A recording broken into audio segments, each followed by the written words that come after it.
Ladies and gentlemen, we are about to begin. I hope you're as excited as I am. If you could all please slowly take your seats, that would be swell. As you all know, I hope you have a drink already in hand, as we are about to begin with our proceedings and get to see our 5 amazing startups as well as 2 guest speakers joining us on stage tonight.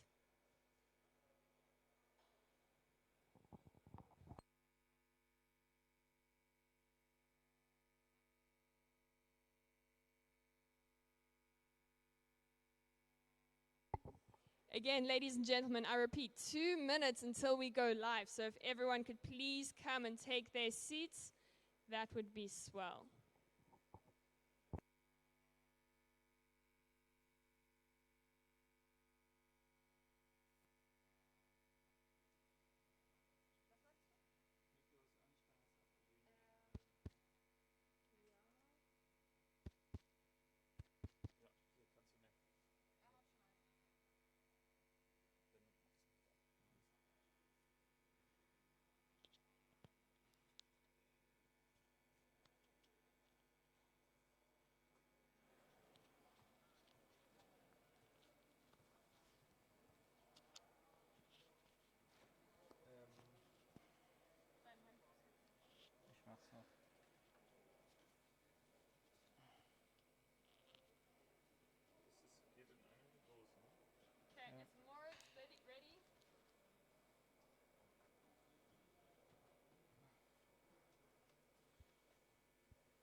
Funktioniert? Müssen wir nochmal testen, oder? Irgendwie immer nur 1 zeitgleich, es gehen nicht 2, komischerweise. Ich weiß nicht wieso. Okay, ich nehme dann das, dann machen wir nur 1 für das Publikum. Aber der ist an und geht, ne? Ja.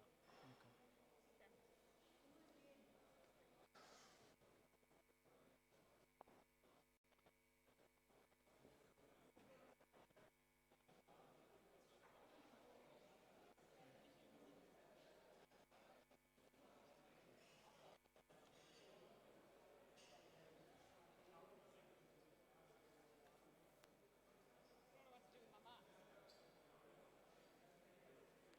Eigentlich müssen wir jetzt anfangen. Ja? Hört man mich?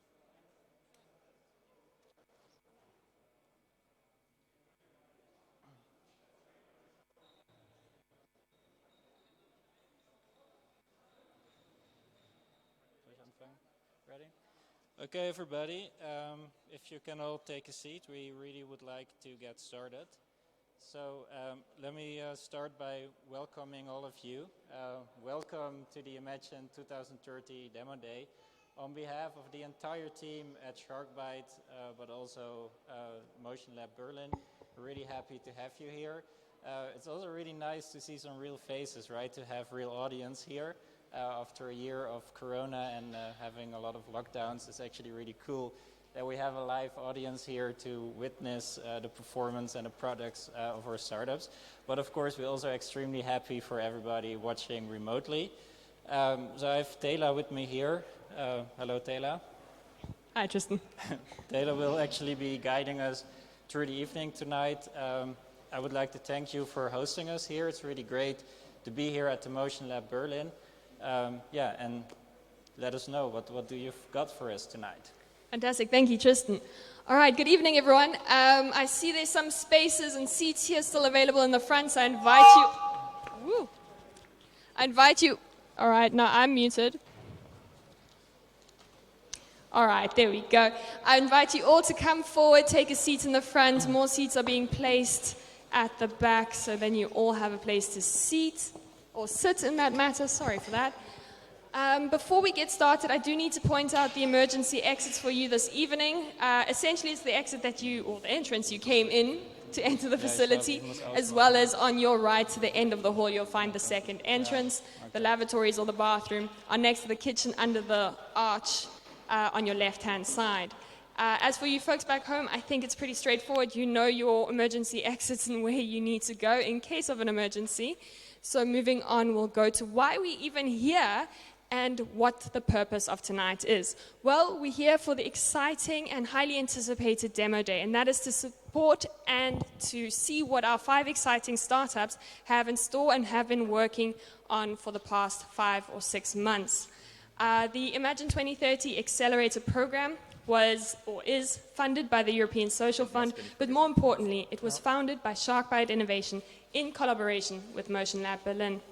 This means that we, together with SharkBite Innovation, have been guiding, fostering, accelerating 5 innovative startups who are daring to imagine what the year 2030 could look like. This means they're working on innovative impact solutions that can have and will make a difference then.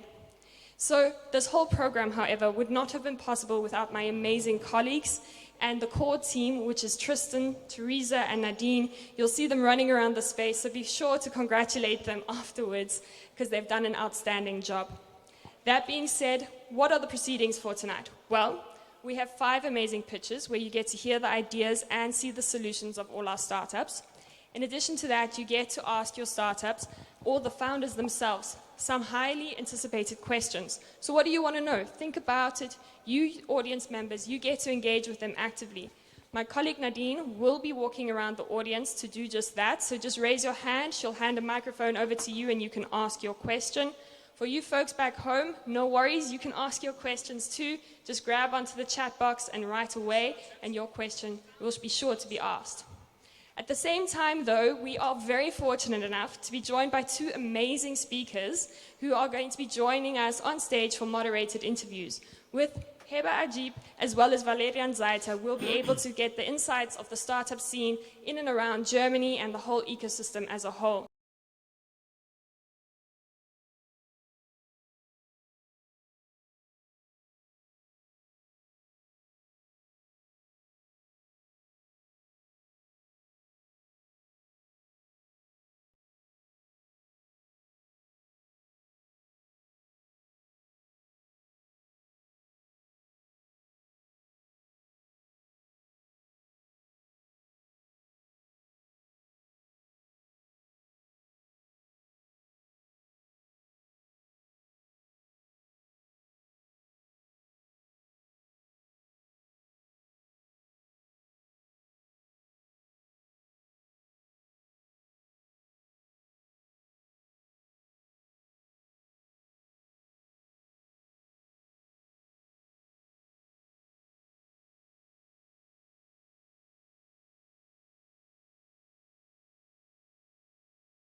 But AI in particular can really make a difference.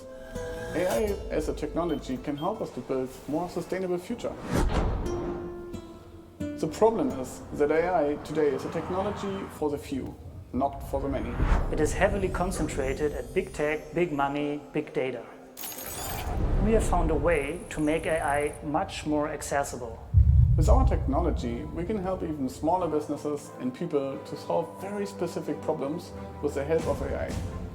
You could say that we develop better AI for everyone.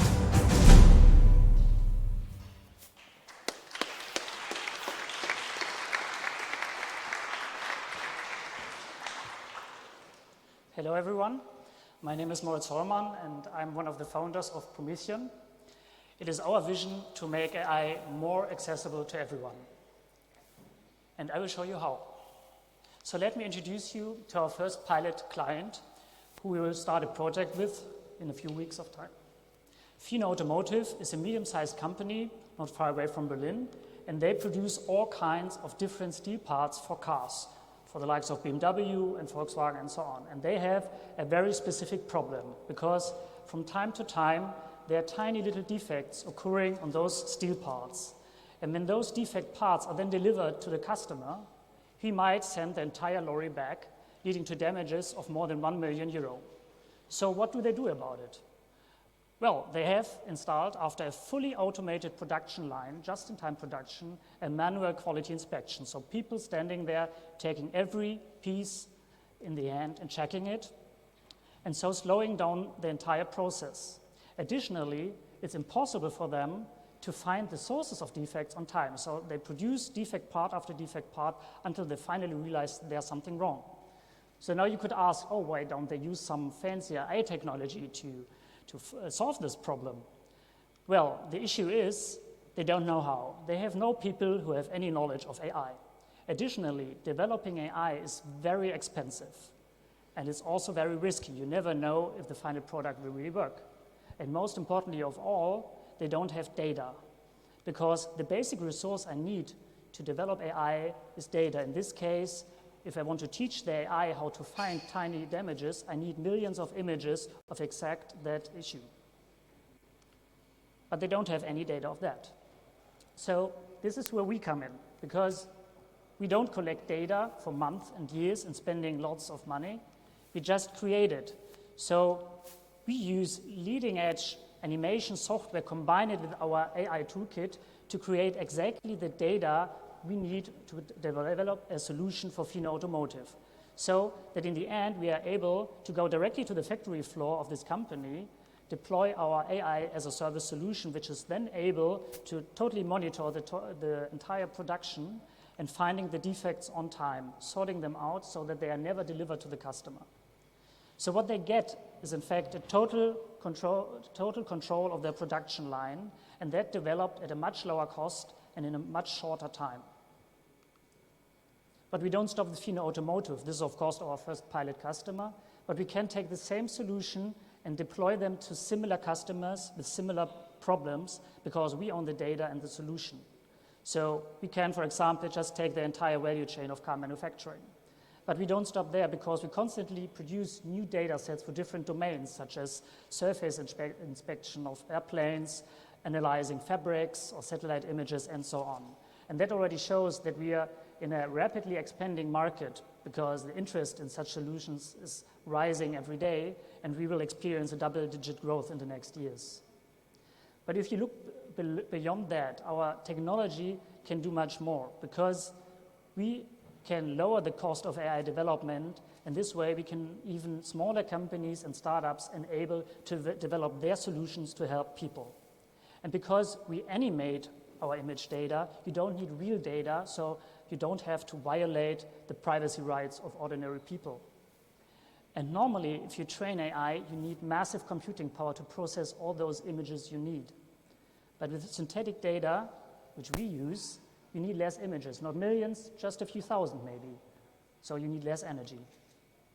We earn our money by a recurring subscription fee, so you pay a monthly fee for access to our AI as a service platform. In the past, we have already developed several proof of concepts for the car rental company Sixt for car damage detection, already using this technology.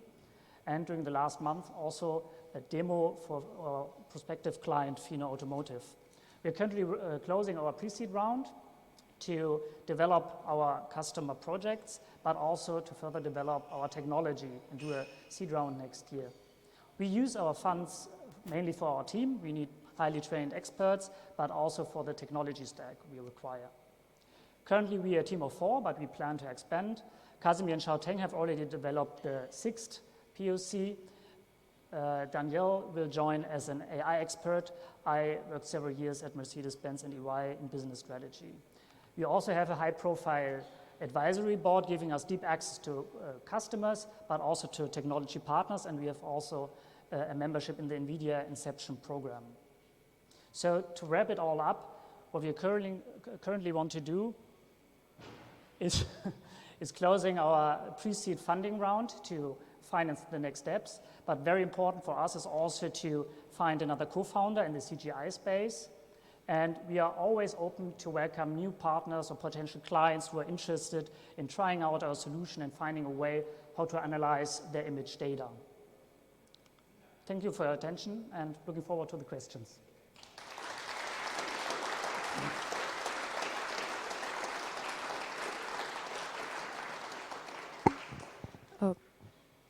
Okay, thank you very much, Moritz. So who has a question to Promethean? I'm pretty sure there are a lot of questions, so don't be shy. Okay, we have one here. Hello. Hi, thanks for the pitch. It was really interesting. I was wondering, if you create your artificial data, how do you ensure that it's close enough to the real data? Because afterwards you need to measure real things in real life, but you create your data artificially. So how do you deal with that? The important thing for us is that we create data that not looks real to the human eye, but real to the machine. So a machine is very good in recognizing patterns. So we can't use like Photoshop tools or whatever, because they always use patterns to give us as humans the impression that the image looks real. And what we do is we use different kinds of software, combine it to create images that are physically real, so that in the end the machine doesn't recognize that it's not real. And what we have to bridge is in fact the technology gap.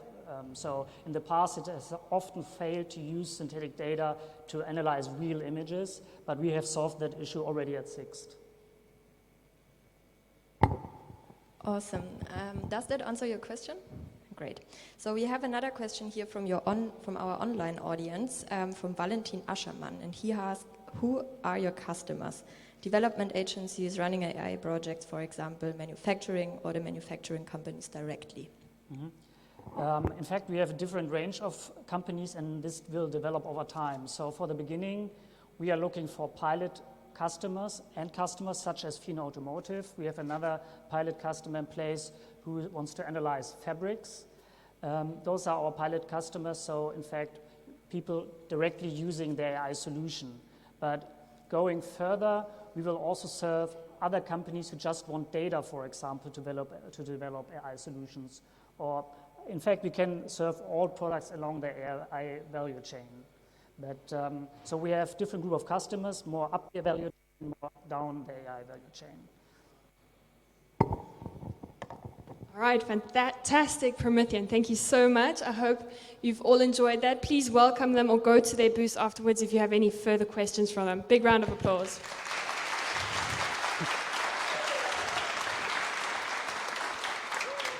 Next up, joining us on stage is none other than Horus Prosthetics.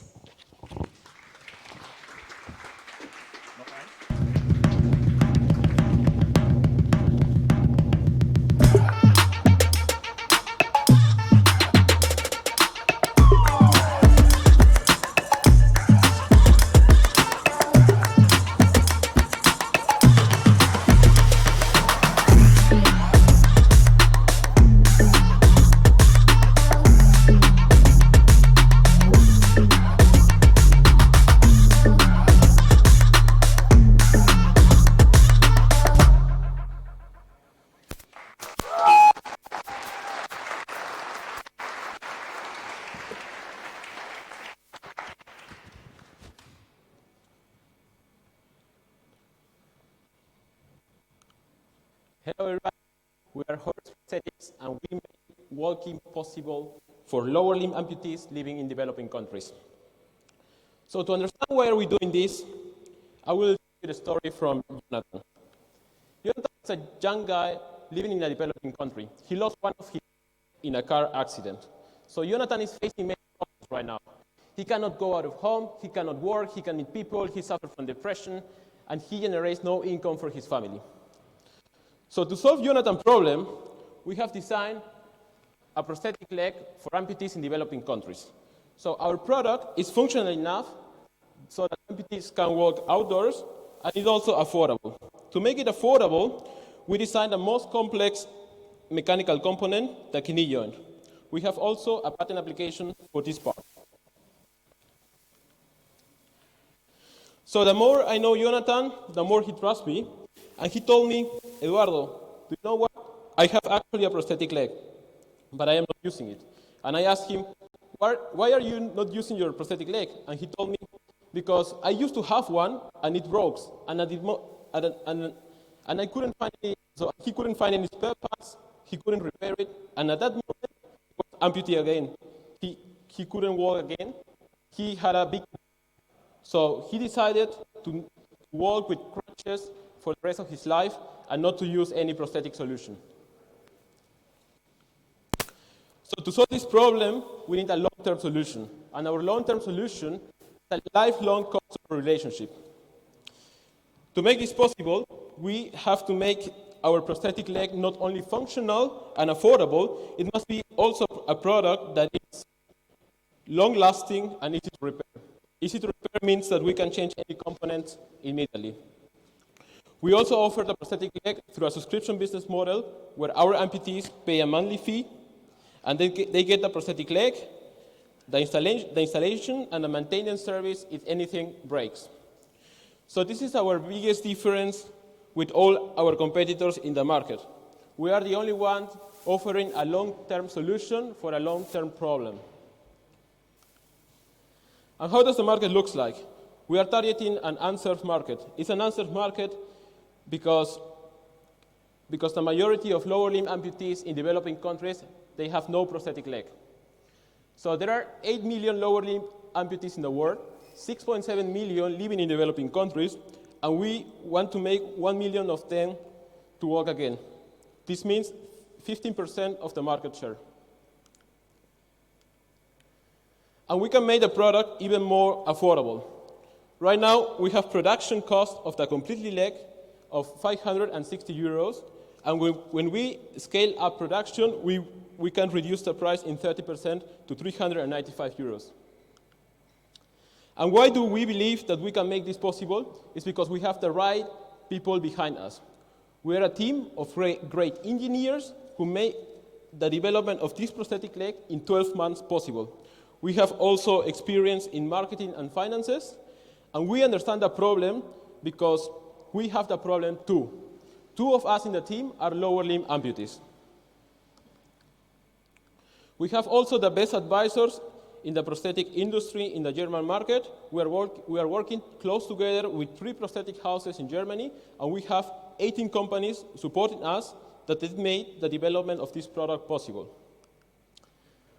How does our roadmap look like? So we started with this project in July 2020. In Q3 and Q4 2020, we developed 8 prototypes in 6 months. In Q1, Q2 2021, we took part of the Imagine2030 Accelerator, where we made our patent application, we incorporated the GmbH, and we finalized the last version of the product. Right now, in Q3 2021, we are fundraising. We are looking for 150,000 euros to make Q4 possible. In Q4, we want to deliver our first batch of 30 prosthetic legs to make 30 amputees in developing countries walk again. In 2022, we want to make the same, but for 1,000 lower limb amputees, and therefore we will look for 1.5 million euros. So why do we need right now 150,000 euros? We need this amount of money for working capital, equipment, operations and development, and marketing and growth. So to finalize the story from Jonathan, this is Jonathan right now, and he's extremely happy working with our prosthetic leg. So I invite you to make many amputees as happy as Jonathan, and allow them to walk again. If you have any questions or any comments, let us know. Thank you.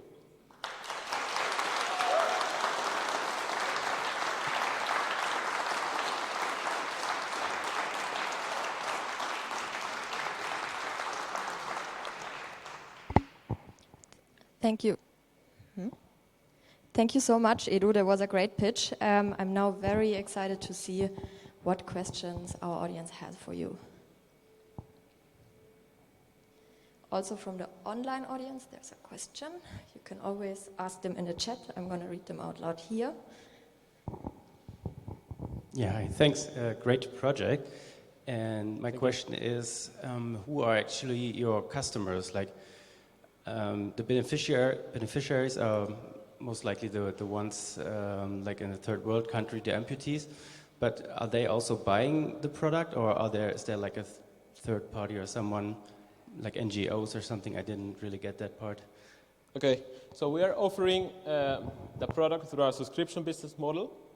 And so So the actual price for the subscription business model is from 90 euros a month, but this price is not enough for people who has no access to water or light. This is why this price is targeting 50% of the market available in developing countries. And for the other 60%, we are talking with the national health systems so that they can buy our products and supply to the amputees in developing countries. Okay. Was that the answer? Yeah. Okay.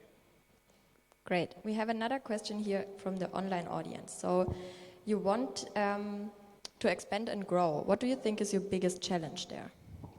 So right now, our biggest challenge is fundraising, because most of the venture capitals in the German market or European market invest in this geographical zone. So because we are developing using in Germany, but our customers are in South America or Africa, it's right now very risky to invest in us. So this is what is our biggest challenge. Fantastic. Thank you, Edu. Thanks for the great questions. I did also see some other questions being raised. No worries, we can clean that up. Being raised, be sure to head to the physical booth to ask Edu and his co-founders for more information. Thank you. You're welcome.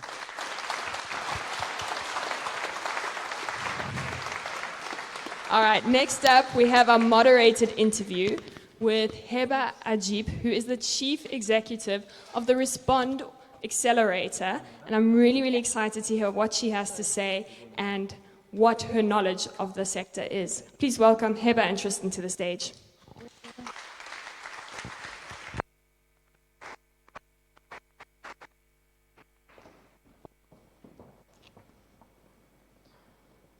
Can you hear me? This is a test. Okay. Yeah, let's just assume it works. So yeah, now it actually does work. So welcome, Heba. Thanks again for being here. Thanks again for making time for us. I think you are the perfect guest for this interview, so it's really great to have you. During the accelerator, we have been talking a lot about impact with our teams. And of course, one of the main drivers for the accelerator is actually creating impact. So we had a lot of discussions about that.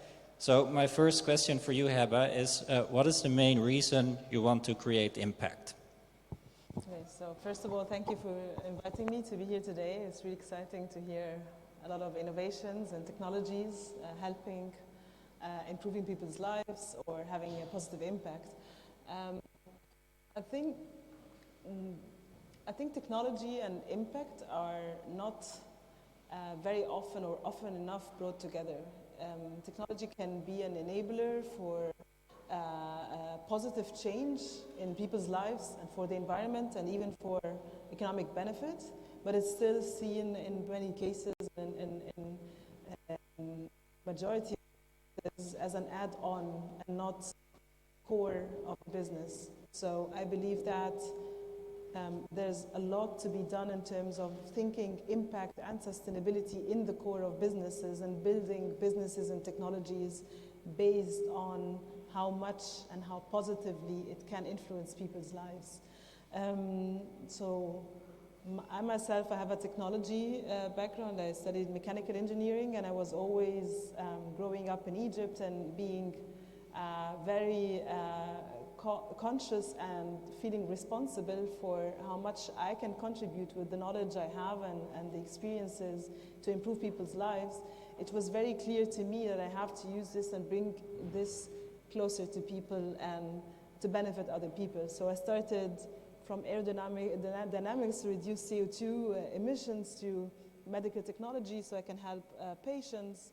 Then I worked on many international projects and international collaborations between the MENA region, Africa and Europe to bridge the gaps and identify technologies and develop technologies to support people to improve their lives and benefit people's lives. And then I realized how much of a gap there is between investments going for the purpose of impact in business, integrating those where the financial word is talking about how much money there is on the market, but still so much or so little actually going in technologies that make sense or tackling global challenges. So when I joined the BMW Foundation and Respond, it was a very core target to support entrepreneurs who are really can have a very strong impact on economic transformation and change in thinking how much responsibility they have with the technologies they're developing, how they can build up sustainable business models and help tackling global challenges. We all know the Sustainable Development Goals and how to push forward in this direction, and also help investors and talk to investors and support the ecosystem to realize the benefit of impact in the core of business. So thanks for that. I think your personal story is actually really exciting and really inspiring for all of us. So from your experience within the impact sector, what was your highlight so far? It depends on the day how many highlights you take in or you realize, because there are a lot of challenges. But I think one of the highlights is really seeing how many applicants, for example, we get every year who are really excited and interested to solve a challenge like an environmental challenge or a social challenge with a technology and innovation, and to see how a whole team is working together towards pushing the boundaries of existing systems. So with Respond, it was the first accelerator to tackle responsible leadership as an issue and the responsibility of entrepreneurs and also of investors to support those entrepreneurs and vice versa. And when I see a startup tackling a topic like air quality and air pollution and how to use this data for health and for economic growth and for climate action, I think this is one of the most important things. And in fact, seeing people developing solutions instead of just talking about the problem or analyzing why we are living in a problem or having global challenges, just innovate and create new solutions and being part of this process, because it's really exciting. Yeah, thanks for that. And I totally agree with you. I mean, we had a short conversation before the interview, so actually being able to build something and do something and implement a solution is always really cool, and it's one of the highlights. But did you ever have like a moment of frustration where you were wondering, okay, why did I leave my career in engineering and decided to create impact? I would say there are many moments of frustrations, but the exciting thing is on what to do afterwards, out of like regenerating this energy into positive. But I believe when I look into frustrations, seeing how many solutions are existing which could solve people's challenges like health care issues. If we talk about zero poverty, I would believe that everyone here in the room knows that if this would have been a priority, it would have been solved. Or knowing that there are so many health solutions to, I don't know, the area I was working in, heart disease, or different ones. Mobility is such a great topic, and giving people access and the freedom to go to places and to educate themselves and to explore their potentials. The fact that there are so many boundaries that are not necessarily needed or shouldn't be there and that can be crossed is a reason for frustration. Transferring it into positive, I don't believe that there is any boundary that cannot be pushed. So I think that if the right people and collaborate and leaders around the world in different places and stakeholders would put their energy together, they can push. It always gives me the energy to look into whom with out of the box and out of the system that is so clearly defined for some of the problems. It's a bigger challenge, it's a bigger system, so we need to think differently. Thanks for that. And then maybe the last question, but it's also, I think, an important question. So what does impact in the context of sustainability mean to you? And a little bit, so what does impact mean to you?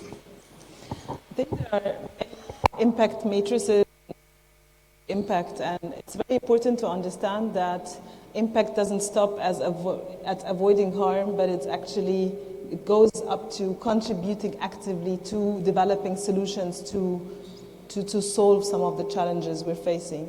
And putting the sustainability matrix or the sustainable development goals in, it gets more complex. So it's very difficult to put.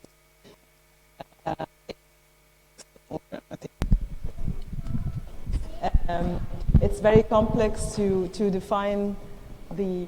Back to the roots. Okay, I can. We need to think out of the box.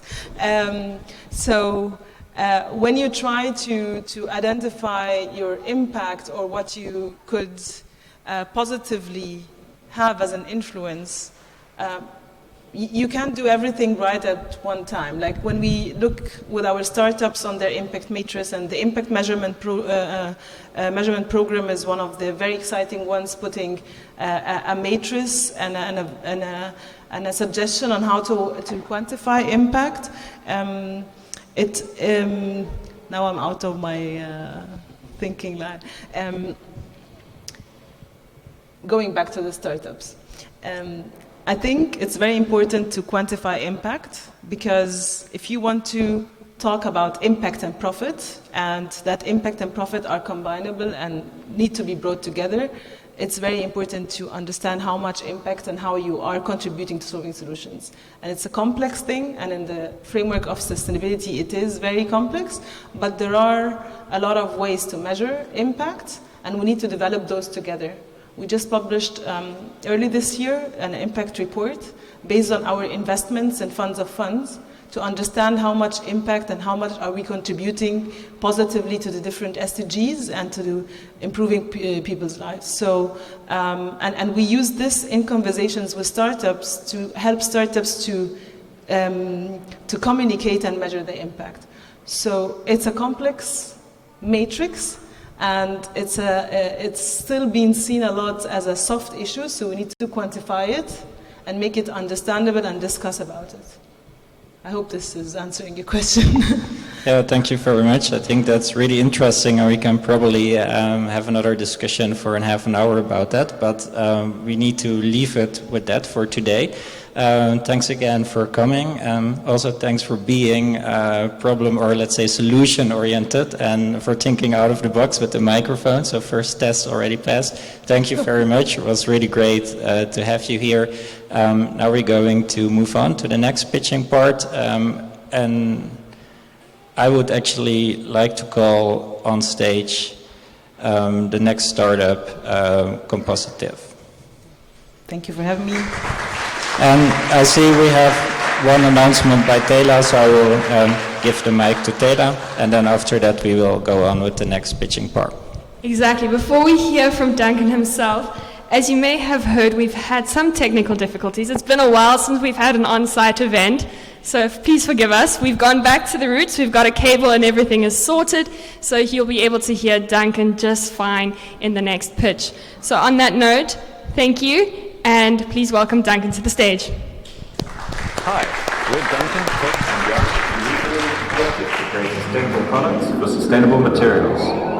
We were wondering, why is there so much styrofoam around us? With plastic pollution on the rise, can't we use something better? Yes, by using mycelium, a natural material made out of mushroom root structure.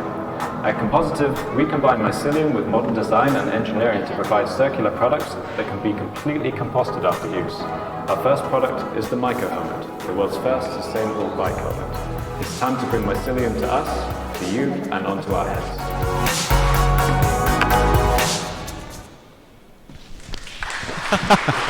Thanks. Testing. Hi, thanks very much. That was a really good video.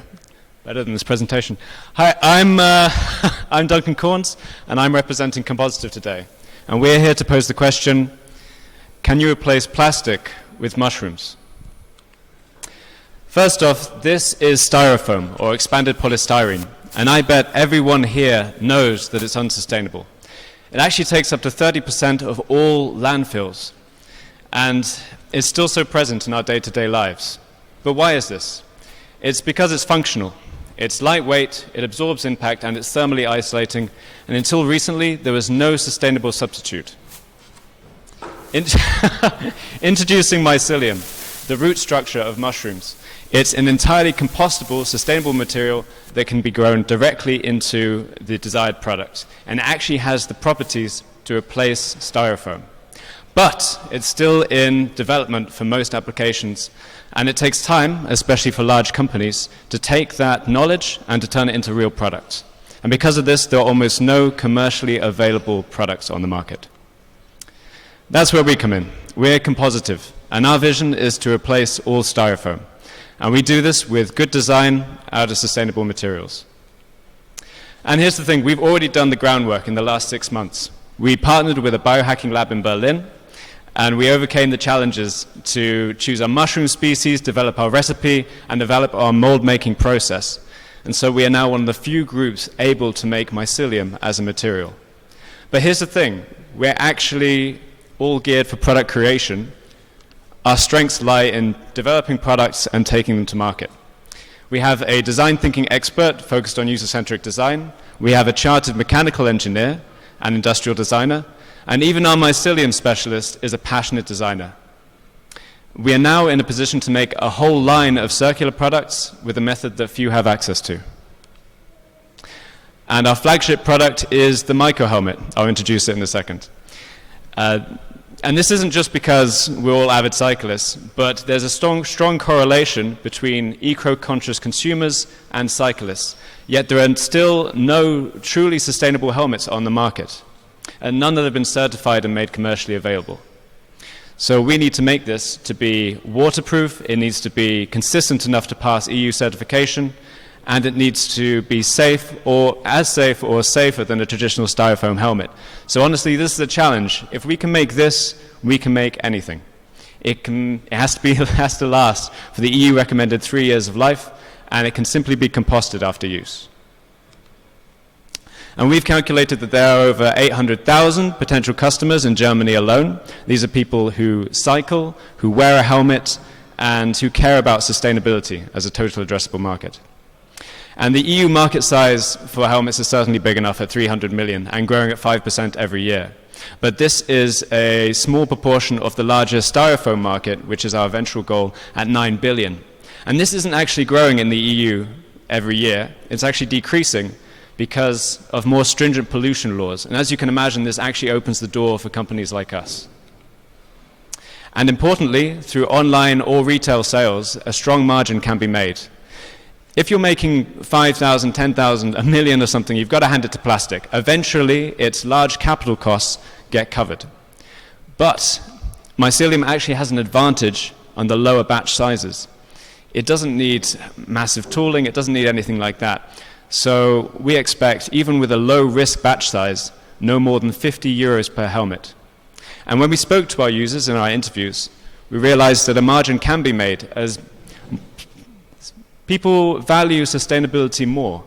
130 euros is not unexpected for a sustainable product in a niche that no one has access to yet. So a margin can be made. And my hands are full, but here we are. This is our first prototype, and we have a couple more iterations in the back afterwards. But as you can see, we're well on our way. Most of the last 6 months were material science, a little bit of product design, and we already have a product that might work. So this is the timeline. We're currently in the Imagine2030 Accelerator. We are embedded in a strong network of mycelium enthusiasts and potential partner startups. We'll join Exist early next year and crowdfund for additional funds and publicity. And at the end of next year, we will certify the helmet and release it into the market, along with additional products. And that's kind of why we're here. While we're developing this helmet, and as we build our material knowledge, we are looking for any other materials, we are looking for any other products. So if you or your company are looking for a material substitute, or maybe a completely sustainable product, let us know. Or if you want to write about how mushrooms can revolutionize materials, send us an email. We really do have a solution here to a large proportion of plastic waste. It just needs the help of a few good people to make that change. Thank you very much.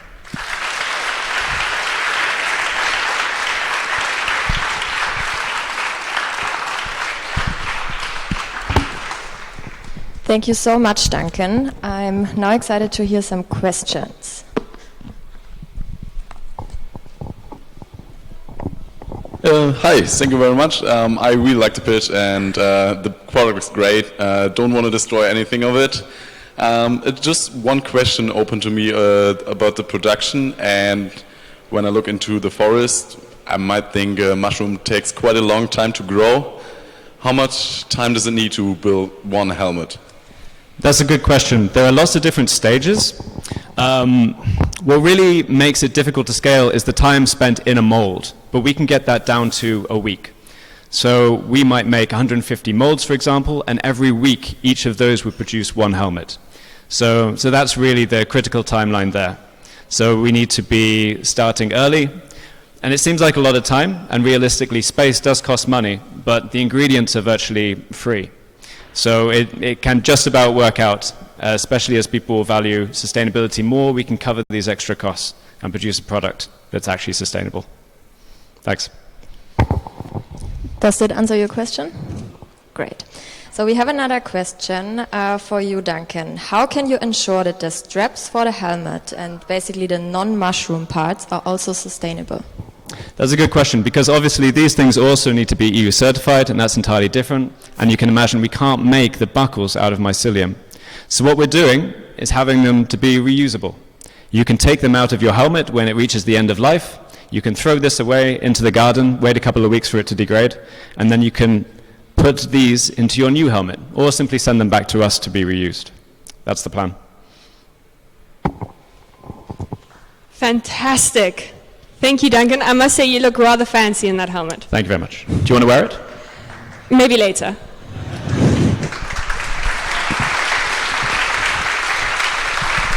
All right.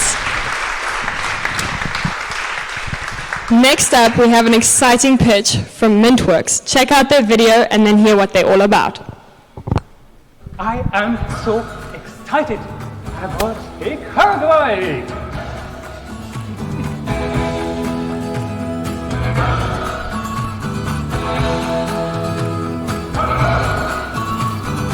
I'm so disappointed. I can't drive anymore. I guess it's nothing big. A mechanic would solve this within minutes. Let's go. It works. Hey there. Problem with your cargo bike? Yes. And please tell me you have the spare parts. Of course. Just order them at MintWorks. You too. Spare time and get what you need on MintWorks. The one-stop shop for your cargo bike after sales. MintWorks.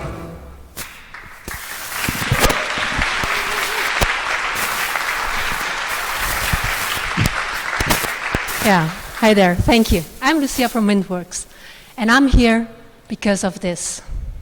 Everybody knows this, you too, right? And we know it doesn't have to be this way. We can transform our cities by transforming our mobility at scale with cargo bikes, with 100 ready solutions already today. So actually, the only problem or barrier, so to say, is how to keep them up and running and fix them from time to time. And right there is where you'll encounter these questions, very practical and important. First, who could do it? Because today, cargo bike maintenance workshops are very rare, even in Berlin. So if you're lucky, you bought it at a local dealer who offers workshop service, and he is nearby. Otherwise, you're in trouble. And for the DIY fans and mechanics, there's also the question of how. Because each cargo bike models of the 100 needs specific know-how and also spare parts. Parts that are often not regular bike parts and need to be ordered from the cargo bike producer, which can cost nerve and time. And this is why MintWorks creates a cargo bike after-sales platform to give maintenance and repairs for cargo bikes a chance to be reliable and efficient, which is not today. Why? Because the actors there, they work independently, mostly on their own. So mostly it's up to the cargo bike user to take initiative, sometimes even organizing spare parts by themselves and bringing them to the maintenance workshop. The producers, they have the know-how and parts, but due to the market uptake at the moment, they don't have any capacities to give good after-sales. And the maintenance partners, they just have too much work because there are so few of them. So if they do the organizing, we lose valuable mechanic hours. There are additional partners who could fill the gap, but today not yet integrated in the system. MintWorks connects all the actors to one after-sales platform, providing processes, communication interface, and also IT infrastructure to make after-sales accessible to the customers and more profitable to the service providers. We're aiming at monetizing through subscription fees and commissions, so that you as cargo bike customer can use your smartphone to access repair slots, mobile maintenance, tutorials, or ask questions. And company and also commercial users have one single interface to manage their business. The market is there, with hundreds of thousands of cargo bikes on Europe's streets today. A study showed that in Germany alone, 8 million people would consider buying a cargo bike. So, you remember how many models there are? All these bikes being sold today will very soon need after-sales. We have validated, through interviews, customer survey, and expert workshop, a strong need for a network after-sales service due to the growing demand for after-sales on the one hand and lacking convenience and efficiency on the other hand. We found that the B2C segment has the biggest pain point, but also the biggest learning opportunity due to the number of models and bikes there. And this led to our MVP, where we'll tackle the who of cargo bike maintenance and repairs first, in this situation where mechanics are still rare and not available everywhere, by making do-it-yourself more efficient and convenient, and providing a cargo bike video hotline for repairs and technical questions, and also advice on available service options, there are some, and next steps. So we're testing this at the moment. We're aiming at learning a lot of exact customer needs, specific issues with models and parts of cargo bikes, and also how to connect the users, the customers, with the workshops and mechanics best. And this testing is just part of a test roadmap consisting of 4 important parts, where we will bring the network actors in one by one. So in the next step, we'll also tackle the how of cargo bike maintenance by bringing together service maintenance partners with cargo bike producers for trainings. And then we'll build an after-sales club to connect the customers with the services and gain traction for our platform in the end. So, MintWorks, we represent this solid sector and also management experience. We speak many languages, we have good connections into the cargo bike industry, and we're strongly purpose-driven. During Imagine2030, we prepared our MVP and test roadmap, and the tests we're hoping to conduct with the support of an angel ticket until we get our product ready for launch next year. And by this, creating the customer basis for our platform to get ready for investment shortly afterwards. So angels, we need 50K to get our product ready for launch.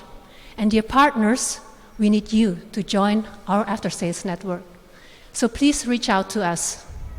Let's make this truly sustainable mobility happen at scale by providing after-sales. Thank you.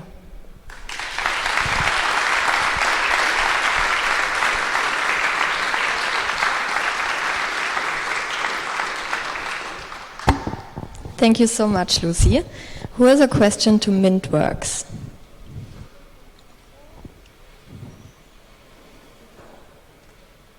Okay, then I check the online audience. Okay, we have one question which says, why shouldn't cargo bike producers do the after sales themselves?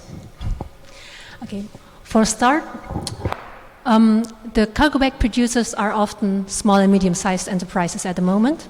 They don't have global traction yet, so it's inefficient for them to build this up by themselves, is one thing.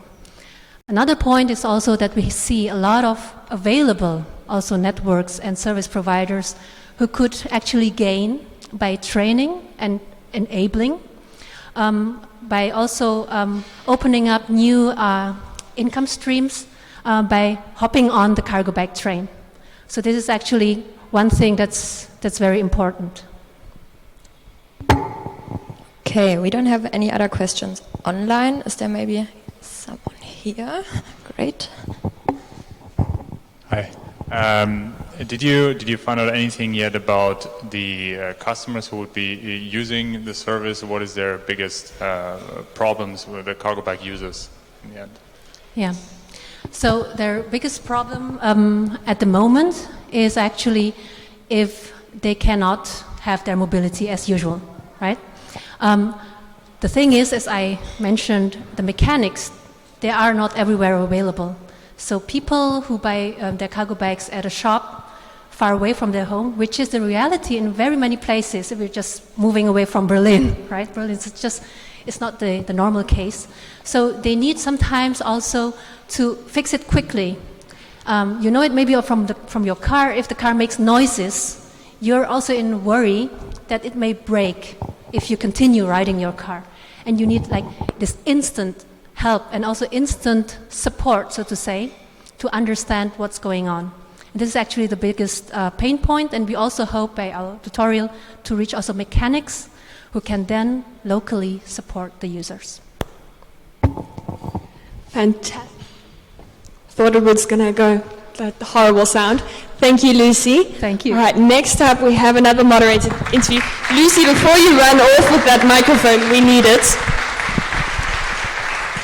As I said, back to the roots. Thank you so much.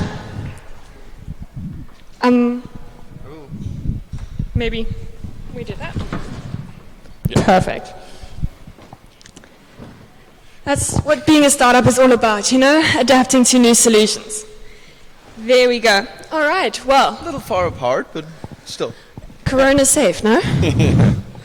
All right, ladies and gentlemen, please welcome Valerian Seither from Emmy Sharing. He is the co-founder of Emmy Sharing. I'm so happy to have you here with us today. Thank you for coming. Thanks so much for the invite. All right, for those of you who do not know Emmy Sharing, it's those orange scooters running around the city. I know I myself would be lost without them, and I'm pretty sure most of you have used them here or there before. If I'm not mistaken, your company's been around now for around 6 years? 1 year more, but yes. 7, even better, wow.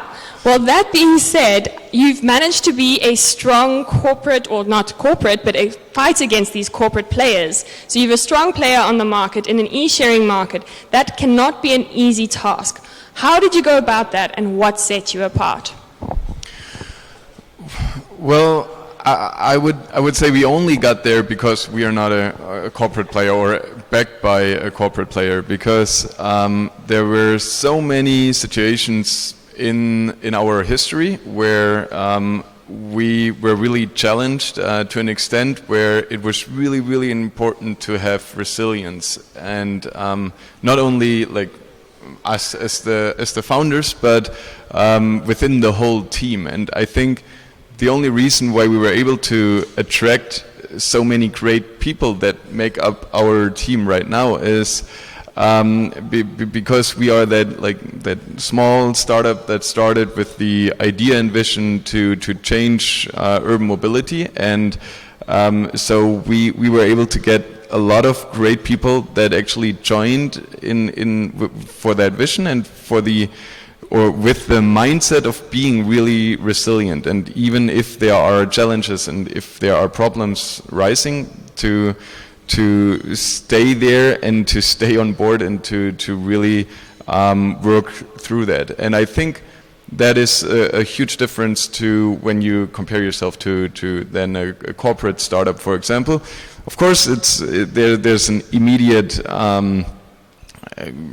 an immediate good thing for a corporate startup, because they, from the start on, have funding, but they have to reapply for that funding eventually as well, just as we do. And we have other means in that way to then secure our way forward.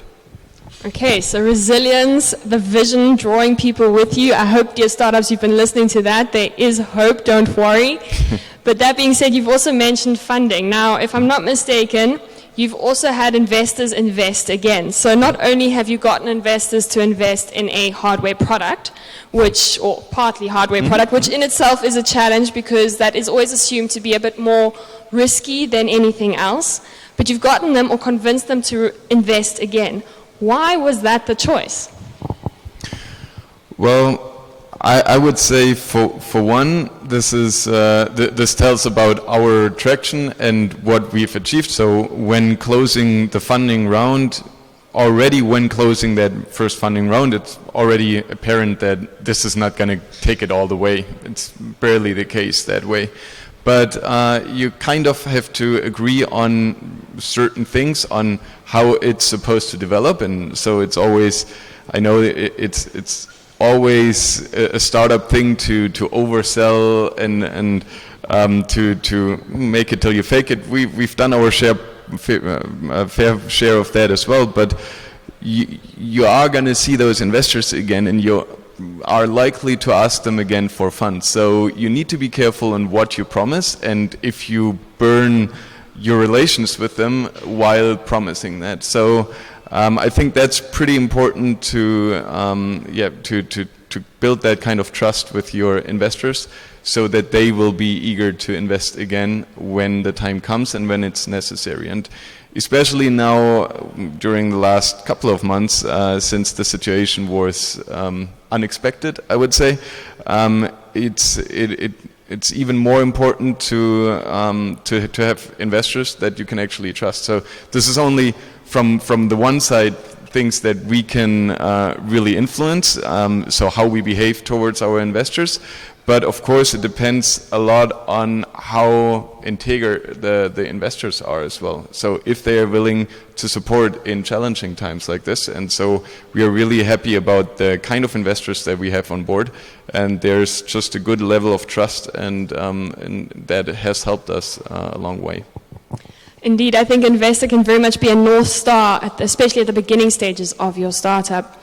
Now, if we take a bigger look at the mobility sector within Berlin, and I mean, we can't necessarily rate it in terms of sustainability, but we're getting there slowly but surely.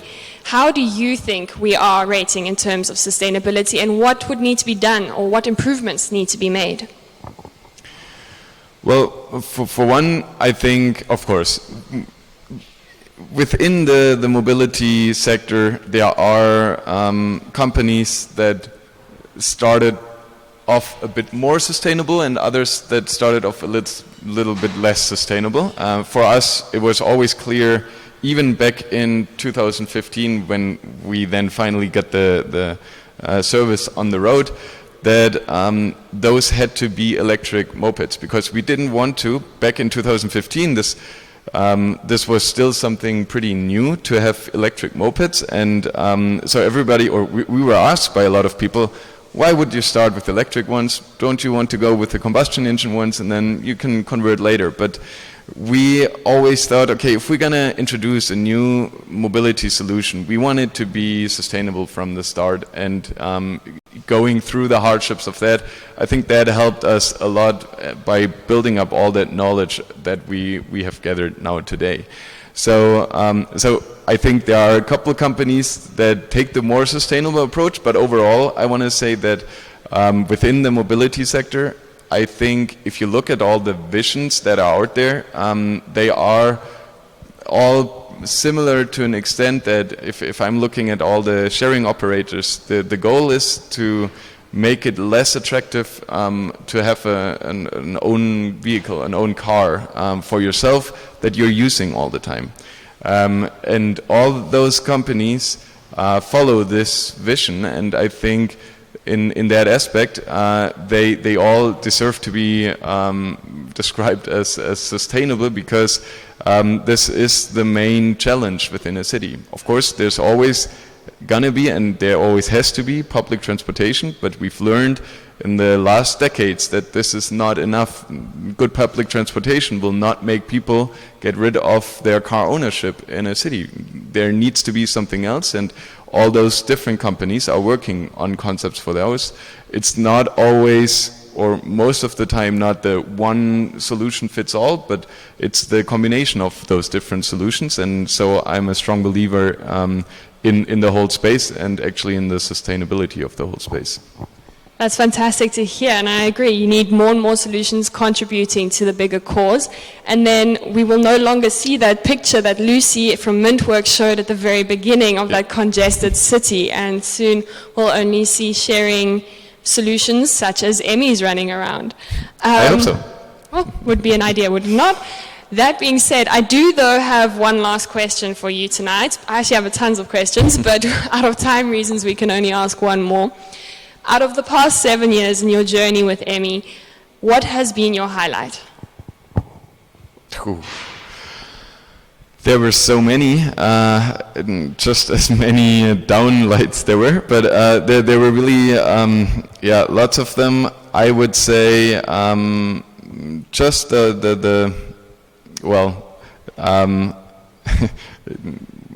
the very beginning, when we were really quick to actually get everything onto the street, but sitting in, I was sitting at a restaurant outside and seeing the first customer I didn't know, or I didn't know anything, didn't have anything to do with, just passing by me. That's a pretty cool feeling to see someone using your product in real life and not being related to them. That actually is really cool. I can imagine that must be quite an experience.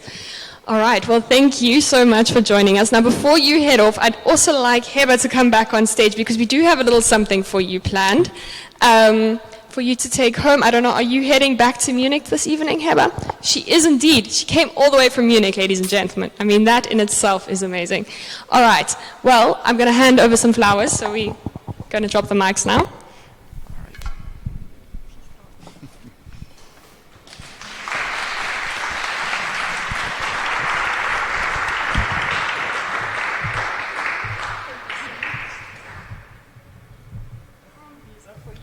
Thank you very much.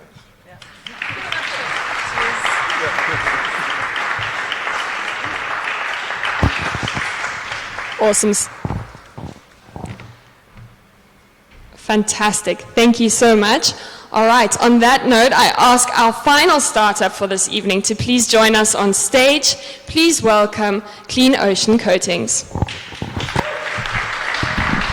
One of the biggest global problems is almost invisible, hidden under the surface. Toxic coatings on commercial ships. For decades, tons of microplastics and biocides have been released into our oceans that systematically destroys ecosystems and habitats. Our team from Clean Ocean Coatings is inventing an innovative solution that is environmentally friendly.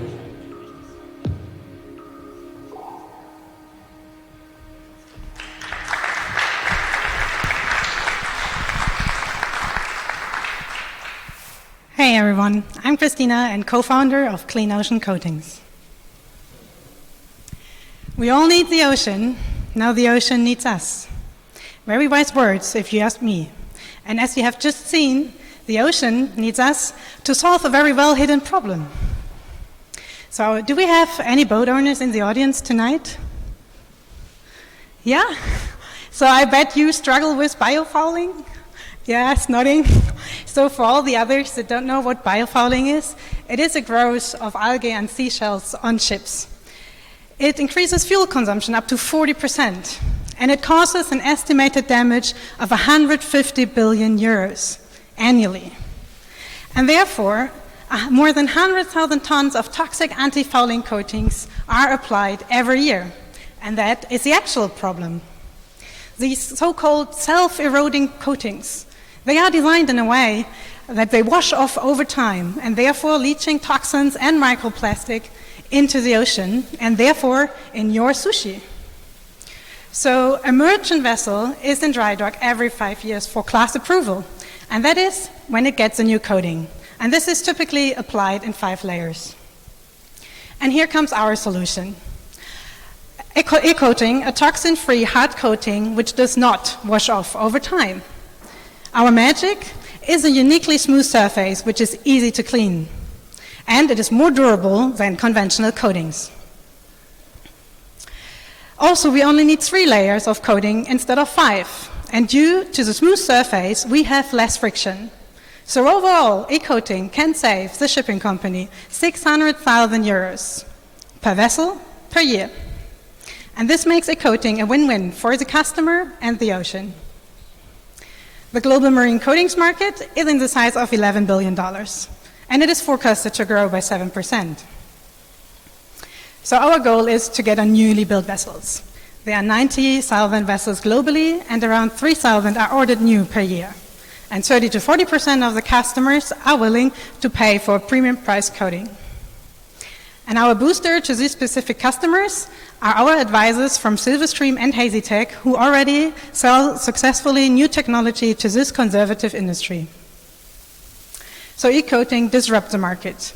80% of the market is still owned by 5 global players, and 90% of the customers use these self-eroding coatings. The others rather use no anti-fouling than any of the alternatives, which lag behind in durability and practicability. So where are we now? We are in development phase. With 7 years experience in the development of marine coatings, we can fast-track innovation and be ready for a pilot within 24 months. And we aim to finance this phase with public grants, and therefore we do have an initial funding gap of 100,000 euros. Ooh, that was too fast. So we need to get the coating right before we scale. Then it is a very low cost and highly scalable technology. And we do have long sales cycles in this industry, but then already only a handful of customers will bring us to substantial business size. And then imagine 2030, when we coat more than 250 ships, generate almost 70 million revenue, and have saved 8,700 tons of CO2 equivalents on the way. And while we think we will succeed, we are a great team. So for the science part, there's me, an engineer with 8 years experience in product development, and my co-founder Patricia, who is developing marine coatings the past 7 years. And we're supported by Benjamin Gebien and Simon Knittel, in total 17 years experience in B2B sales and marketing. And we not only won 3 awards lately, we are customer validated. So from 25 customer interviews, 84% confirmed that they are looking for a new solution, and 48% requested more information about our product. And another 24% wanted to order or buy the product. And once we're ready, we do have our pilot customer, Reederei Rottbrahn. So as you've heard, we have this initial funding gap, so we are looking for impact angels to help us with this. And as a cherry on the icing, when we manage to raise 100K, our New York partner will back up your investment 2-to-1 equity-free on top. So we are clean ocean coatings, the best for the boat and the environment. And our vision is a clean ocean. So if this is yours too, let's get in touch. Meet us at the booth later. It's hot today. We set up a pool. So come and visit us.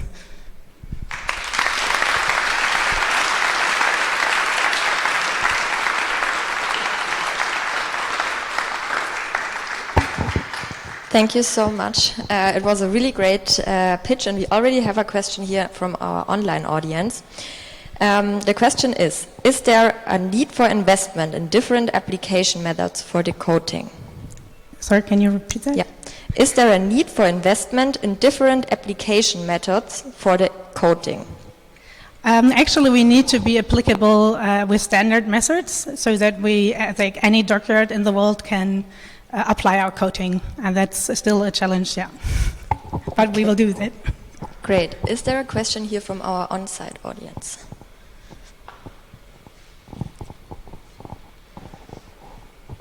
Thank you. Thanks for the presentation. Super interesting. I was mind blown by this market need that you found, and I was just wondering, is this something from your background, or how did you discover this market need and this amazing market that you can serve with this solution? Yeah, actually, of course, e-coating has already a history. It was developed in several research projects at University Kiel together with Firestone, where Patricia was working the past 7 years as well. But due to the IP constraints, they're like, this uniquely smooth surface is because we combine ceramic particles with a polymer without solvents. So no solvents need to evaporate, you don't have these micropores, it's super smooth, it's super great. But this per se is nothing new and it was not patentable. So we need to further develop this product to gain the IP strengths for our product. And this is, so it has a history. This is why we are very confident that we're able to do this coding. We know exactly what it needs, but we need IP protection as well.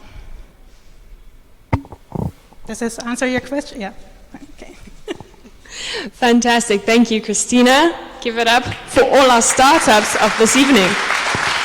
Thank you. Perfect. All right, now we are going to head into a bit of a throwback. Let's see what these past 2 years have been all about. We've got a brief video planned for you, and this will then be followed by some insights from our project lead, Tristan.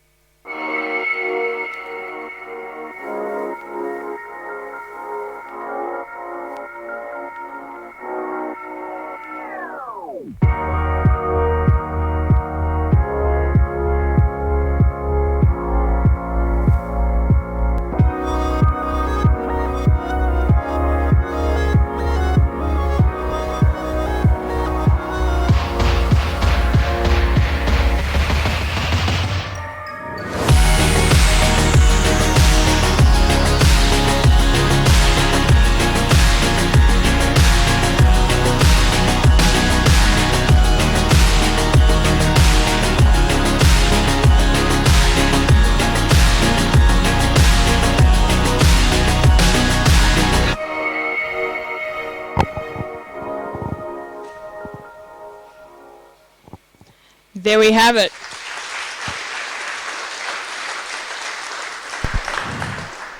And there we have it, a brief insight into what's been happening in this current batch for the past 6 months. But here with me is Tristan, the project lead of the Imagine2030 Accelerator program. And I know you've got a lot to share with us, but why don't we begin with why this program? What is it about? Why was it created? And what makes it unique? I mean, first of all, thanks for having me. Also, thanks everybody for sticking around for the lessons learned.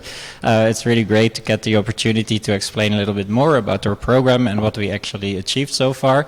So I think the USP of Imagine is that it was actually created to tackle a real-life challenge and a very urgent challenge. So in 2030, 60% of the people worldwide will live in cities, and those cities will account for 70% of the global carbon emissions.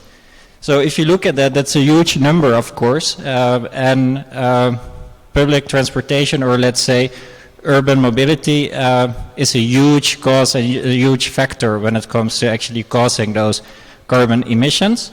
So we actually designed the program to tackle that challenge and to encourage founders, early stage founders, to apply to the program with ideas to actually solve this solution, or at least be a part of the solution.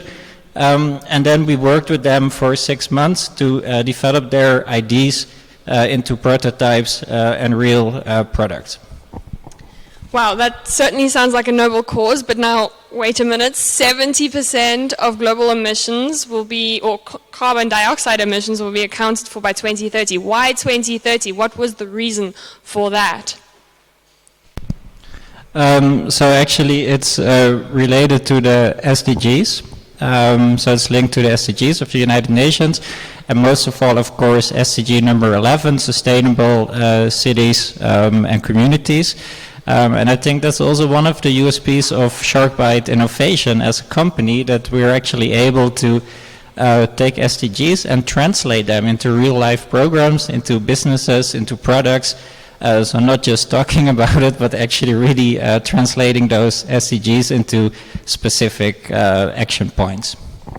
Well, kudos to SharkBite Innovation for following and pursuing exactly that dream and coming up with this very program.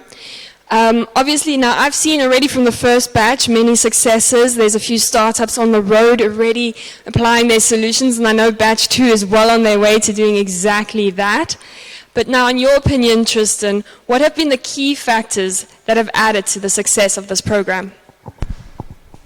So yeah, I mean, maybe it's a little bit cliche, but I'm going to say it anyway. So really the people, you know, without the people involved in this program, we wouldn't be sitting here today, and this DemoDay wouldn't have been possible.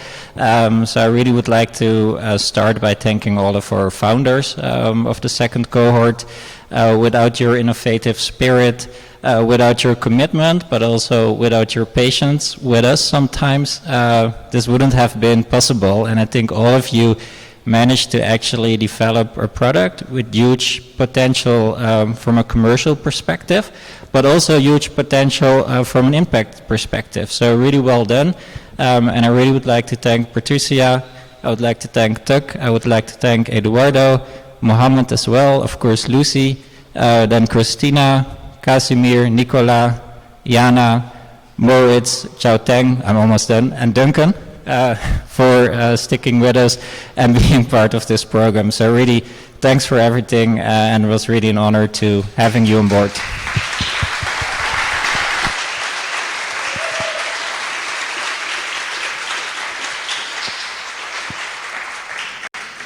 But I don't think that's everyone, is it?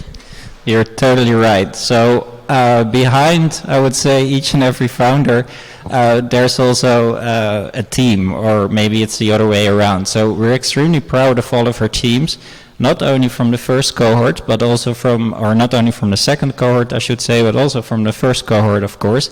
So thanks again to Akio, Vedovracht, Horizor, Clean Oceans Coating, Promethean, Compositive, Mintworks, Horus, UMA, and last but not least, Pento Health. You all have been really important for this project, for this program. You all have, like I said before, managed to actually develop an impressive prototype. So thanks again for making Imagine 2030 a success together with us.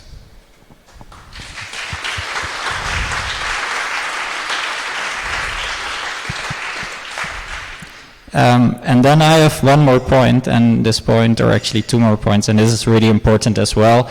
I mean, of course, the team. First of all, I really want to thank Laura and Teresa. Laura, without your support and without your creativity, this program wouldn't have been possible. I think you're actually the one who came up with the idea. So thanks for everybody, and also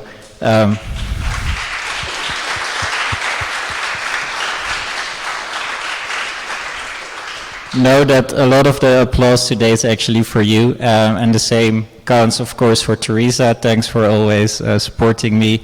Thanks for always being there, and this wouldn't have been possible without you, so thanks for that.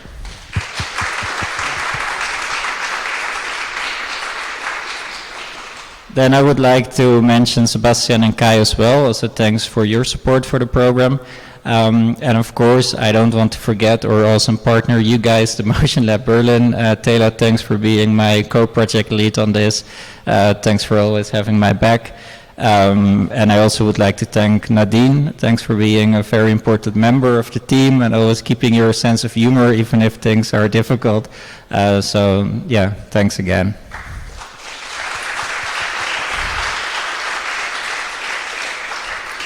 And then, of course, I want to mention Uli as well. Thanks again for today, and Fritjof and Christoph, thanks for supporting us. Uli's the one that's making sure our tech is running. I think he needs a strong glass of whiskey after this. He's already got it. So yeah, I think I'm done with saying thank you now, at least for now.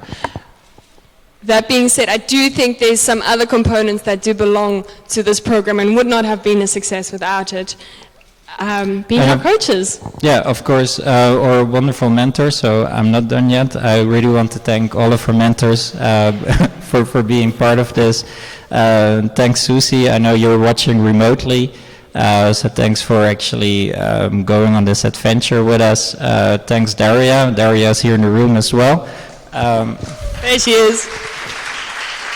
Daria has been involved with the program from the beginning, also supporting us actually writing the program, so we didn't forget that. Thanks again, Daria, for your support. Then we have Fabian, of course, coming in for the second cohort, but also a very important mentor.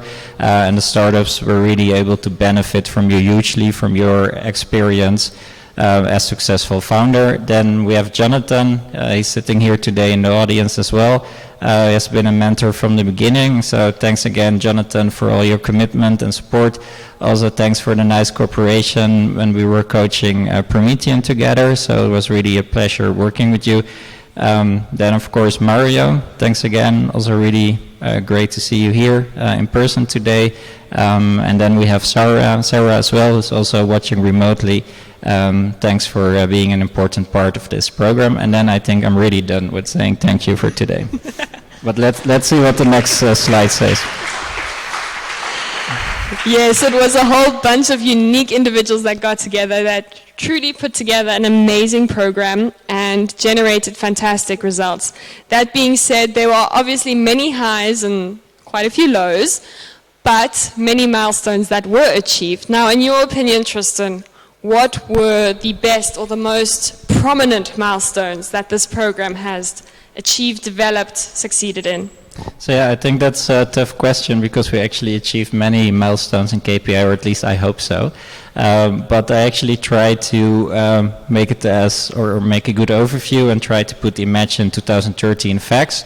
Though a lot of impact-minded people would probably advise me not to do that because it's kind of hard to measure impact in facts and to translate it in numbers, but I have tried to do that anyway, so I'll just give it a shot. So we had 200 applicants or 200 applications, and then if you see that those were all teams, we had 500 individuals involved in the application process, which I think is actually impressive as well.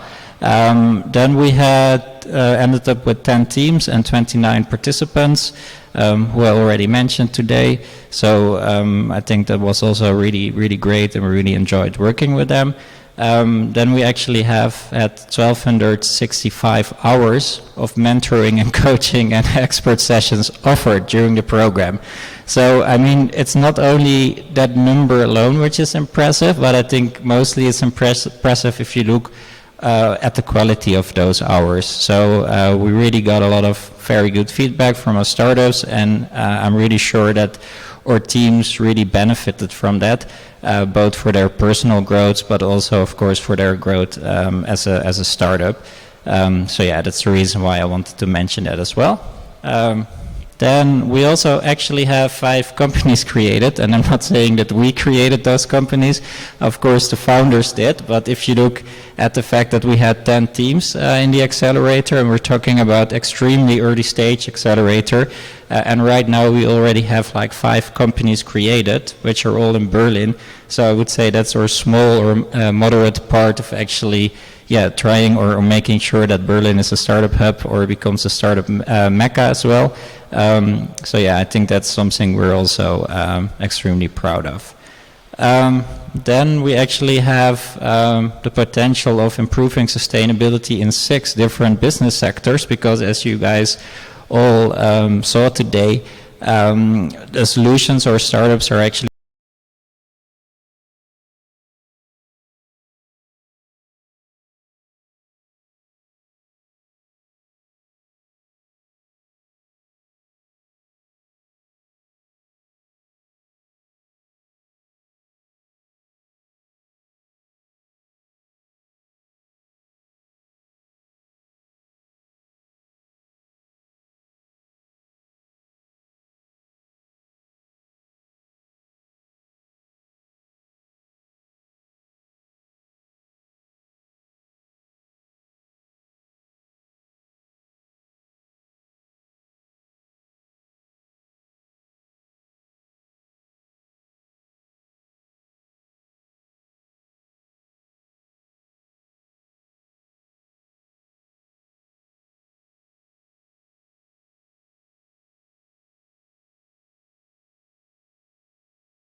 or the other, so they don't really combine it. So I think having 10 early stage startups and founders actually validating this notion is really important and is really cool, and it shows me personally once again that profit and impact can be combined. Now, I'm not saying that our startups are already profitable because they are still very early stage, but I know that they have products with huge potential from a commercial perspective and from impact perspective, of course, as well.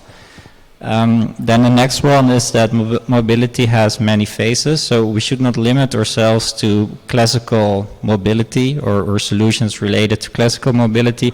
What I mean with that is that we shouldn't just think about how do you get from A to B, though it's also cool if you have a product tackling that challenge like Emmy, but I think we should think outside of the box as well and see mobility broader than just getting from A to B.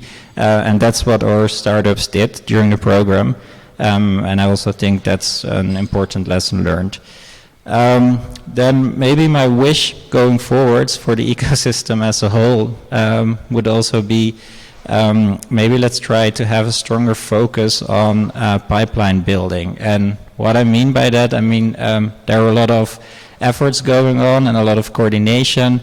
A lot of alignment is already done in Berlin, but I still think we should focus more on that. We should really make sure that our, let's say, entry requirements for accelerator actually match the lessons learned or the learning targets and goals of programs which are prior to the stage. We focus, and it's also the same the other way around, so we should actually make sure that our learning goals or the level our startups have when they leave our program actually qualifies them to go to the next stage and to go to a more advanced accelerator. And though, like I said, there are a lot of efforts going on, but I still don't think it's enough. So that would actually be my call to action for everybody.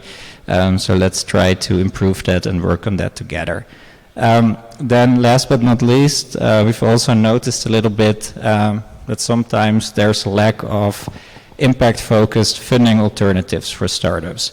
I don't mean to say by that there are not a lot of options in Berlin. In Berlin there are actually a lot of options to get funding, but in a lot of cases when we actually advise our startups, they end up towards the VC track, because that's one of the most, I wouldn't say easiest way, but that's the most common or known way to actually get money. And I'm not criticizing VCs at all. I think they have their value and it's very important. But I do think it's important that it's, let's say, conscious decision of the startup. But what kind of investment do I want? What kind of investment am I actually looking for? And does it actually meet my corporate or team culture? And in a lot of cases, we see startups ending up at the VC track also because there's a lack of real impact-focused funding alternatives. And I don't say that VCs cannot be impact-focused as well, but I think there's still a lot of work to do to really make sure startups in the future also maybe early-stage startups at least have the chance to go to a different track and to go to a more impact-focused track, but to also get money when they need it. And I think at this point, a lot of impact-focused opportunities are really complicated to actually get and to actually get money when you need it. And not all VC tracks actually focus on impact. So I think there's a lot of work to be done from that perspective for all of us. Indeed, a lot of work needs to be done, and thank you though, Tristan, for your insights, and also though, thank you for being the project lead, for your perseverance throughout this program. I know it's been tough at times, but it has been very rewarding throughout this program. A big round of applause for Tristan.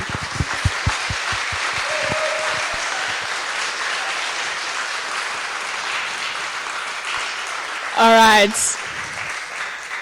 That being said, we get to the highly anticipated awards ceremony for this evening. So I ask you all to whip out your phones and head over to Mentimeter. You can do so by going onto menti.com and then adding in the code or scanning in the QR code, which will then get you to the very first question where you get to vote for our startups. I'll give you all a second to do so. It's very simple, menti.com, add in the code for you folks back home. If you cannot scan the QR code directly, just head over and do that.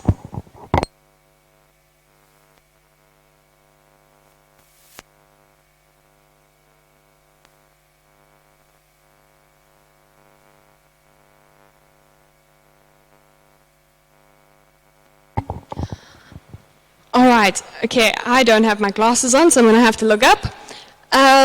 The best pitch for this evening. Okay, it's neck and neck. No, it's not. Horus, wow. Oh no, Clean Ocean Coating's taking. No, okay, wait, it's coming. MintWorks is coming up. Give it all one more second. There's no double voting here, please, eh?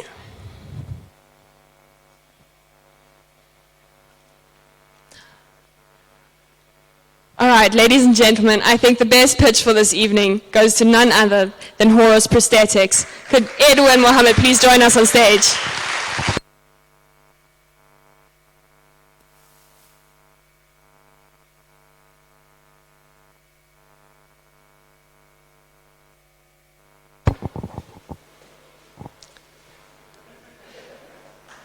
All right, navigate your way through the seating there.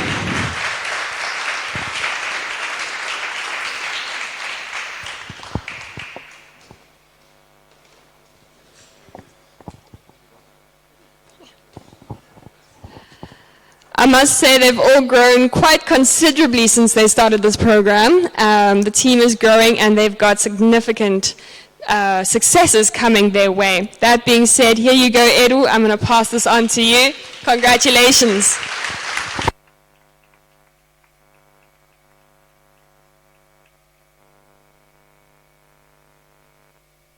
All right, you guys can leave now. All right, we've already started the next challenge or the next award for the most likely to change the world. We see Clean Ocean Coating up in the running there. Are there any competitors going forward? Keep voting, ladies and gentlemen. Zebra jokes now. Just because I come from Africa doesn't mean that I can whip out all the animal jokes.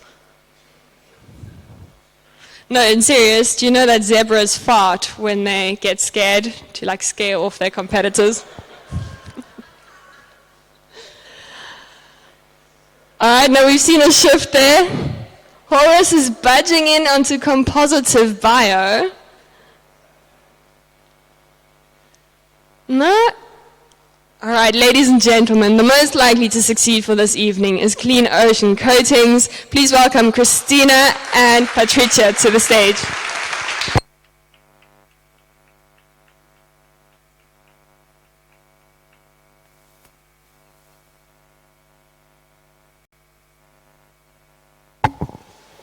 Oh, you've got your whole team here. Fantastic.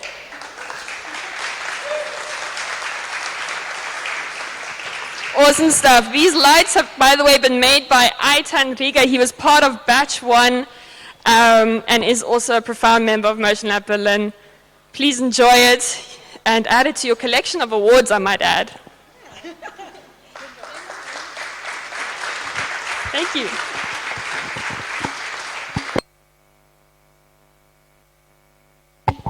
All right.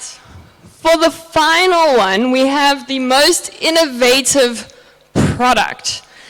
Okay, I've got to look at this. Compositive bio, growing mushrooms. Yes, that is very innovative, I must admit. Are there any takers? No? Compositive, wow. It's like mushrooms, they just keep growing, you know, and fungus and everything. All right, ladies and gentlemen, please give it up to Compositive Bio. Duncan, Tak, and Jana, join me on stage.